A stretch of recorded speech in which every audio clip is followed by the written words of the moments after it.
बसपा नेता ने सपा अध्यक्ष अखिलेश यादव पर किया कटाक्ष, जानिए क्या कहा। नमस्कार, मैं हूं आपके साथ सोनल और आप देख रहे हैं MNS न्यूज नेटवर्क। तो आइए खबर जानते हैं विस्तार से। उत्तर प्रदेश विधानसभा में बहुजन समाज पार्टी बसपा के नेता उमाशंकर सिंह ने शुक्रवार को समाजवादी पार्टी सपा के अध्यक्ष पर आरोप लगाया कि अखिलेश यादव खुद भाजपा की बी टीम है। MNS न्यूज संवाददाता के अनुसार यहां जिला मुख्यालय पर पत्रकारों से बातचीत में उमाशंकर सिंह जी ने सपा पर निशाना साधते हुए आरोप लगाया कि सपा भाजपा के साथ मिलकर काम कर रही है और अखिलेश यादव खुद भाजपा की बी टीम है। बसपा नेता ने कहा कि 2017 में सरकार बनते ही भाजपा ने अखिलेश यादव के कई कामों की जांच शुरू कराई, लेकिन आज तक एक भी जांच में निर्णय सामने नहीं आया।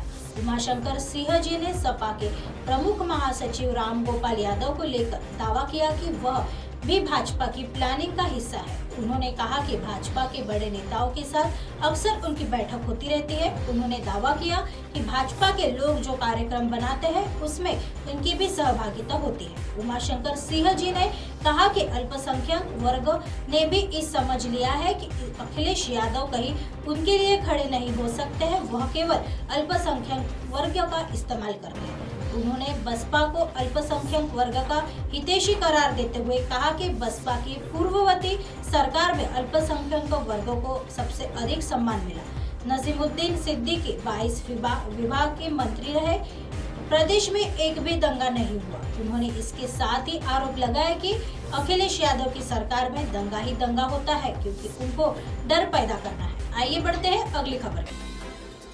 खुलेआम हिंदू राष्ट्र बनाने का कहने वाले भाजपा नेता कभी गिरफ्तार नहीं किए गए।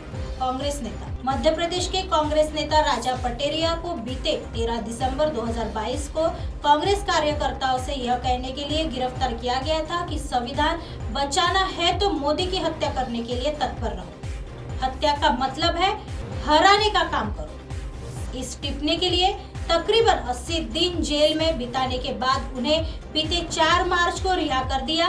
रिहा होने के बाद 69 वर्षीय पटेरिया ने द इंडियन एक्सप्रेस से बात में कहा कि वह न्यायपालिका को नहीं बल्कि भारतीय जनता पार्टी भाजपा द्वारा संचालित राज्य सरकार को कानून का दुरुपयोग करने और उन्हें जेल भेजने के लिए दोषी ठहराते हैं। पटेरिया ने कहा कि वह जाति व्यवस्था के खिलाफ थे। उन्होंने कहा कि भाजपा उन्हें चुप कराना चाहती है क्योंकि वह महात्मा गांधी और बाबा साहब अम्बेडकर के सिद्धांतों का पालन करते हैं और इसलिए भी क्योंकि वह पिछले कुछ समय से मध्य प्रदेश के मुख्यमंत्री शिवराज सिंह चौहान के खिलाफ आंदोलन का नेतृत्व कर रहे थे। पटेरिया ने कहा, मैं जाति व्यवस्था के खिलाफ हूँ, लेकिन भाजपा गोडसे, सावरकर और गोलवलकर के सिद्धांतों का पालन करती हूँ। मैंने हमारे संविधान की रक्षा करने और देश में आदिवासियों, दलितों और अल्पसंख्यकों के अधिकारों की रक्षा करने के इरादे से वह बात की थी।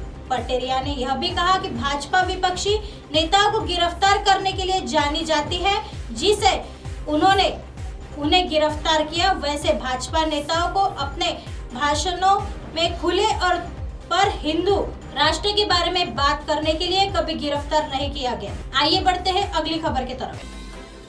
मंत्री की लव जिहाद संबंधी टिप्पणी पर मचा घमासान, गरमाई सियासत, जानिए पूरा मामला। महाराष्ट्र सरकार में महिला एवं बाल विकास मंत्री मंगल प्रभात लोढ़ा द्वारा विधानसभा में राज्य में लव जिहाद के 1 लाख मामले होने की टिप्पणी को लेकर सदन में शुक्रवार को सत्ता पक्ष और विपक्ष के कुछ सदस्यों के बीच तीखी बहस हुई।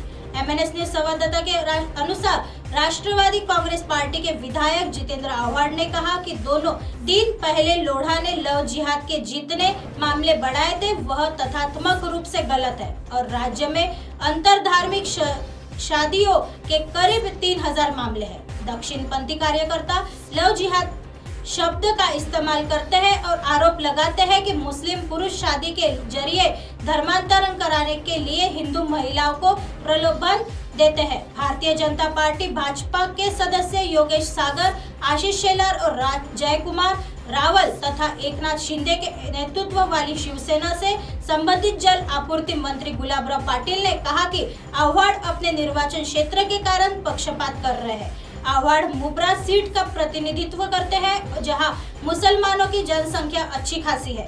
समाजवादी पार्टी के विधायक अबू आसिम आजमी ने लोढ़ा से माफी की मांग की तो शेलार ने पलटकर करते हुए कहा कि राज्य में लव जिहाद को रोकने के लिए कानून होना चाहिए। विपक्ष के नेता अजित पवार ने विधानसभा अध्यक्ष राहुल नार्वेकर से दखल देने और आपत्तिजनक टिप्पणियों को कार्रवाई से हटाने का आग्रह किया। ऐसी खबरें फिर लेके आएंगे इसी समय इसी जगह। तब तक देखते रहे MNS न्यूज नेटवर्क। नमस्कार।